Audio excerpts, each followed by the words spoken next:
Constraint-induced movement therapy, or CIMT, is a rehabilitative strategy for individuals impacted by a neurological condition or a stroke. This involves restraining the stronger limb to improve the function of the affected limb. Some of the populations that this type of therapy is usually used for are CVA, which is what it was initially developed for, spinal cord injury, MS, CP, traumatic brain injuries, also phantom limb pain, and hand dystonia. The overarching goal of CIMT is to increase function of the affected or weaker extremity. Implementation is done through repetition, constraining, and application.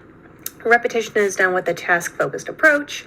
Constraining is of the functioning limb to require more work to be done with the impaired or weaker limb. And then application of what the client learned in therapy into their everyday lives. That way they can be more functional and independent.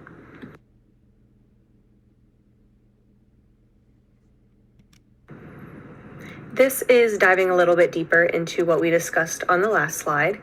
Some three major components of CIMT include shaping, task practice, and a package of behavioral techniques. So shaping requires constant participation of the therapist. It is defined by motor tasks that progressively become more challenging.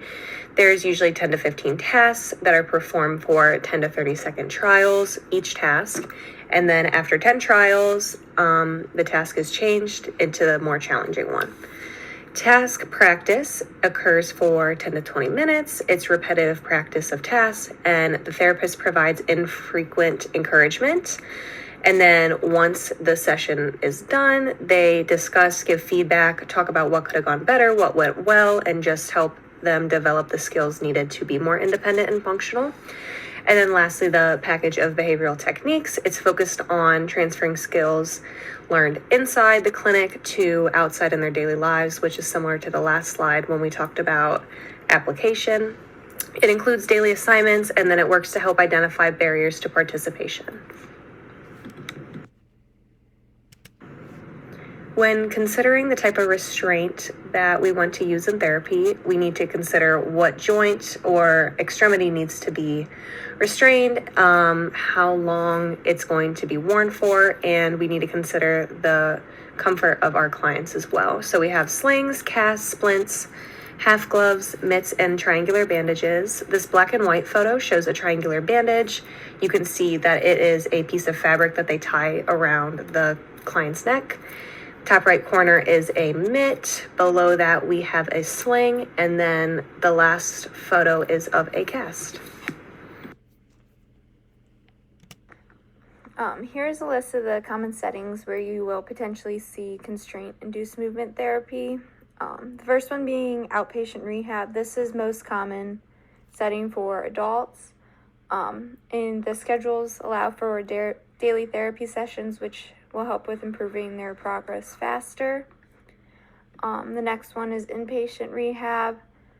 This is mainly for early stages of recovery, more for stroke or TBI, and it is ideal for invasive therapy over a short period of time. Next is pediatrics. So it's frequently used with children with motor disorders such as cerebral palsy, and then often modified to move attention span to the affected limb.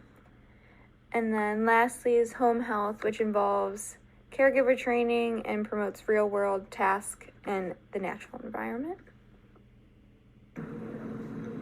There are several limitations present for the CIMT rehabilitative strategy.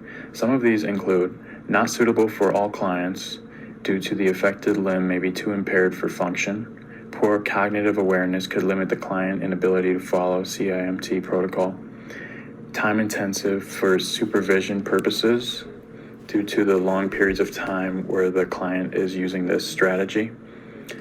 Overuse of limb resulting in fatigue, and improvements not generalized by manual activities. The length of use for CIMT is extremely variable, and it is up to therapist discretion to determine the appropriate length of use for each client. An intense repetitive training would be having the functioning extremity constrained for 90% of time awake, which is about 13 hours a day for a 2-week period. But then a modified training schedule could look like fewer hours, but for more weeks. An example of an evidence-based research article I found was the Excite trial. So it was a randomized control trial, and it was to test whether the CIMT could improve upper extremity function 3 to 9 months post-stroke. So the population was 222 adults with mild to moderate weakness due to their CVA. So the intervention was intensive training of the weaker arm for 6 hours per day for 2 weeks. It required them to wear a mitt on their stronger arm for 90% of their waking hours. And then the results was the participants had significantly greater improvements in motor function. And then this study provided strong evidence that CIMT could help upper extremity motor function months post-stroke. So an example of how to use constraint-induced movement therapy in the clinic would be to have the non-affected limb in a constrained mitt type of device to reduce the use during an activity and promote the use of the affected limb. So this will help clients overcome impairments in their affected limb, and it can be used for therapeutic activities such as fine motor and strength. And it can also be used for functional tasks such as meal preparation activities, hygiene, and grooming techniques. So clients are encouraged to wear the device 90% of the time they are awake while completing daily tasks to promote behavioral habits to form and for skills to transfer. And then here is a video we found of the CIMT training. And then here are a list of our references that